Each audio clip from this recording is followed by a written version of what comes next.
নমস্কার সবাইকে, আমি মেনকা। আমার চ্যানেল হাতাখন্তি কড়াইতে সবাইকে স্বাগত। আজ আমি রান্না করেছি একদম অসাধারণ স্বাদের পটলের তরকারি।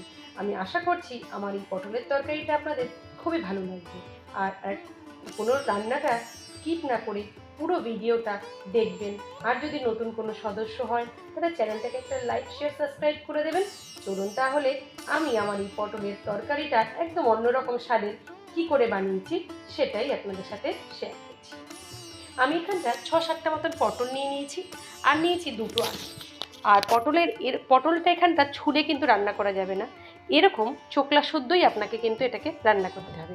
এরকম একটু আড়ে আড়ে করে কেটে নেবেন। একটু দেখা সৌন্দর্য, এই রান্নার কোনো তফাৎ হবে না যদি আপনি গোল গোল করেও কাটেন। আমার আলু এবং পটলটাকে পুরোপুরি কাটা হয়ে গেছে। এর জন্য আমার যেটা লাগবে 6-7 কোয়া রসুন, দুটো ছোট পেঁয়াজ, একটা টমেটো, 1 ইঞ্চি আদা। এগুলোকে আমি কেটে ধুয়ে ভালো করে কেটে নিয়েছি। আর এখানটা এর সাথেই লাগবে 2 চামচ মতন চারমগজ, আর নিয়ে নেব 10-12টার মতন কাজু বাদাম। এগুলোকে এইবার আমি একটা গ্যাসে এরকম প্যান বসিয়ে দিয়ে 1 চামচ তেল দিয়েছি। এখানে একদমই বেশি তেল দেবেন না, 1 চামচ তেল দিয়ে একটু গরম হয়ে যাবে তখন সব মশলাগুলো এর মধ্যে একটুখানি নুন দিয়ে ভালো করে কষিয়ে নেবেন। নুনটার ভিডিওটা করতে আমি ভুলে গেছি, তাই একটু নুন দিয়ে তাড়াতাড়ি করে নুন দিলে টমেটোটা তাড়াতাড়ি সেদ্ধ হয়ে যাবে আর কষে যাবে।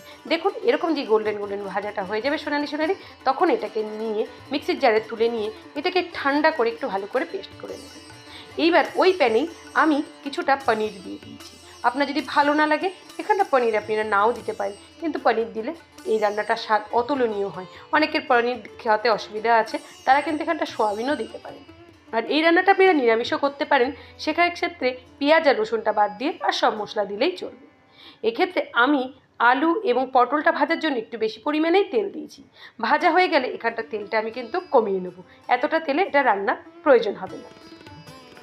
ব্যাস, আমি আলুগুলোকে আমি ভালো করে ভেজে নেব যতক্ষণ না আলুগুলো সোনালি রঙের পুরোপুরি হয়ে যাচ্ছে। দেখুন আলুগুলো যেই এরম রং ধরতে শুরু করবে তখন আলুগুলোকে সুন্দর করে সব তেল ঝারিয়ে আমি তুলে নেব। ওই একই তেলে যেরকম আলু ভেজেছি ঠিক পটলগুলোকেও কিন্তু আমি সেইভাবেই ভেজে নেব। আর এখানটা আঁচ বাড়িয়েই ভাজবেন, কমাবেন না, পটলের জল যাতে বেরিয়ে না যায়, তাহলে কিন্তু পটলের স্বাদটা কিন্তু ভালো লাগে। মানে তেলটা তাইলে নষ্ট হয়ে যাবে এবং পটলের স্বাদটাও অতটা ভালো লাগবে না। এখানে পটলের জলটা একদম বেরোতে দেবেন না। আমি তেলটা কমিয়ে নিয়েছি, পরিমাণ মতন তেল রেখে আর তেলটা কমিয়ে নিয়েছি। একটা তেজপাতা দিয়েছি, আর এখানটা জিরেটা দিয়ে আঁচ একদম কমিয়ে দেবেন, কালো করবেন না। কালো কালো করলে তরকারির উপরে কালো কালো ভাসলে দেখতে কিন্তু ভালো লাগে না। জিরেটা যে একটা সুন্দর গন্ধ বেরোনো শুরু করবে তখন যে পেস্টটা আমি মশলাটা ভেজে পেস্ট করে রেখেছি সেই পেস্টটা আমি এর ভিতরে দিয়ে দেবো। দিয়ে আর এখানটা বেশি কষানোর প্রয়োজন হবে না, কেননা মশলাটা তো আগেই আমি কষিয়ে নিয়েছি। বেশি কষানোর এখানটা কোনোই দরকার হবে না। এই ক্ষেত্রে এইবার আমি এর মধ্যে দিয়ে দেবো ঘরোয়া কিছু গুঁড়ো মশলা। গুঁড়ো মশলা বলতে হলুদ গুঁড়ো 1 চামচ, ধনে গুঁড়ো 1 চামচ, জিরে গুঁড়ো 1 চামচ, লঙ্কার গুঁড়ো 1 চামচ। হ্যাঁ, লঙ্কার গুঁড়োটা স্বাদ অনুযায়ী আপনারা একটু বাড়িয়ে কমিয়ে দিতে পারেন। আপনার বাড়ির সদস্য অনুযায়ী তাদের ঝাল অনুযায়ী আপনারা এখানটা লঙ্কার গুঁড়োটাকে বাড়িয়ে কমিয়ে দিতে পারেন। সব মশলাগুলো দেওয়া হয়ে গেছে, দিয়ে আমি এই মশলাগুলোকেও এর মধ্যে একটুখানি কষিয়ে নেব। দেখুন আর এখানটা কিন্তু তরকারির রঙটা খুব সুন্দর হয় এইভাবে রান্না করলে। আমি কথা দিলাম একবার এইভাবে রান্না করে দেখবেন। আর এই পর্যায়ে আমি দিয়েছি চিনিটা এর জন্যই দেওয়া, যেহেতু আমি টমেটো দিয়েছি, স্বাদটাকে একটু ব্যালেন্স করার জন্য আমি একটু দিয়েছি চিনি। আর এখানটা মিক্সির জারটা ধুয়ে একটু জল দিয়ে দিয়েছি যাতে মশলাটা পুড়ে না যায়, কষানোটা সুন্দর হয়।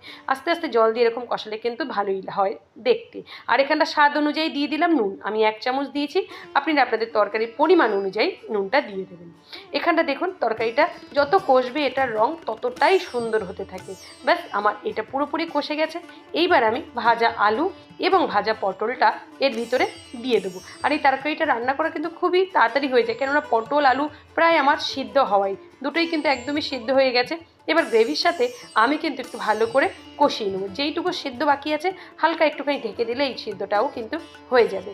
দেখুন আর এই ক্ষেত্রে একটা কথা বলি, নতুন যদি আমার চ্যানেল সদস্য হয়ে থাকেন প্লিজ আমার চ্যানেলটা একটা লাইক, শেয়ার এবং সাবস্ক্রাইব করে দেবেন। পটলটাকে এরকম সব মশলার সাথে কষিয়ে নিয়ে আমি এর ভিতরে এবার দিয়ে দেবো হচ্ছে, দেখুন আর মশলার সাথে ভালো করে এটাকে কষিয়ে নেবেন, কেননা মাখিয়ে নেবেন, মশলাটা যেন পুরোপুরি পটল এবং আলুর সাথে লেগে যায়। এভাবে আমার ঠিক কষানো হয়ে গেছে। এইবার আমি এর পর্যায়ে দিয়ে দেবো আমি যে পনিরটা ভেজে রেখেছিলাম সেই পনিরটা। আমি কেন আগে থেকে কষাতে বললাম, পনির দিয়ে কিন্তু বেশি জোরে নাড়বেন না, পনির খুব হালকা হয়, পনির খুব সফট হয়, অতএব ভেঙে যেতে পারে।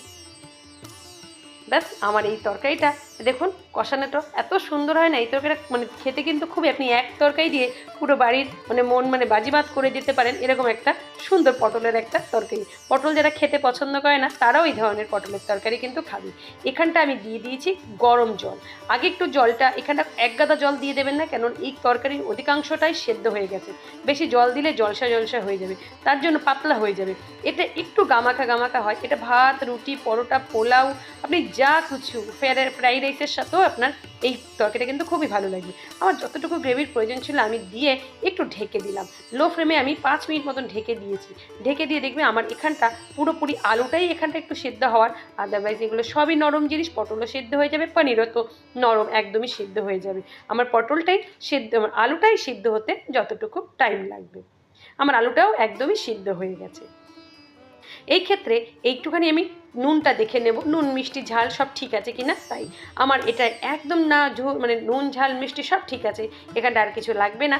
আপনারা আপনাদের স্বাদ অনুযায়ী একটু নুন বা ঝাল দেখে নেবেন। ব্যাস আমার তরকারিটা কিন্তু একদম হয়েছে। দেখুন এই সাইড দিয়ে এরকম তেল ছাড়তে শুরু করে দেয়, যখনই এরকম তেল ছেড়ে দেয় তখনই জেনে রাখবেন আপনার তরকারিটা প্রায় হয়ে এসছে। এটাকে আর বেশি নাড়াচাড়া করবেন না, পনিরটা ভেঙে যেতে পারে, আলু বা পটল এগুলোও ভেঙে যেতে পারে, দেখতে তখন কিন্তু তরকারিটা ভালো লাগবে না। এইভাবে আপনারা করে খাবেন, বাড়ির সকলে কিন্তু মজা পাবে এই ধরনের তরকারি খেতে।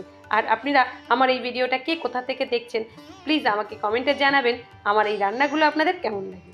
এই পর্যায়ে দিয়ে দিলাম 1 চামচ মতন ঘি। ঘিটা জাস্ট একটু গন্ধর জন্য দেওয়া, নাহলে ঘির কোনো প্রয়োজন নেই, যদি ভালো না লাগে ঘি নাও দিতে পারেন। আর 1 চামচ গরম মশলা পরিবর্তে ধনেপাতাও দিতে পারেন যদি গরম মশলায় আপত্তি থাকে। ব্যাস আমি এগুলো দিয়ে একদম আমার রান্নাটা কিন্তু কমপ্লিট হয়ে গেছে।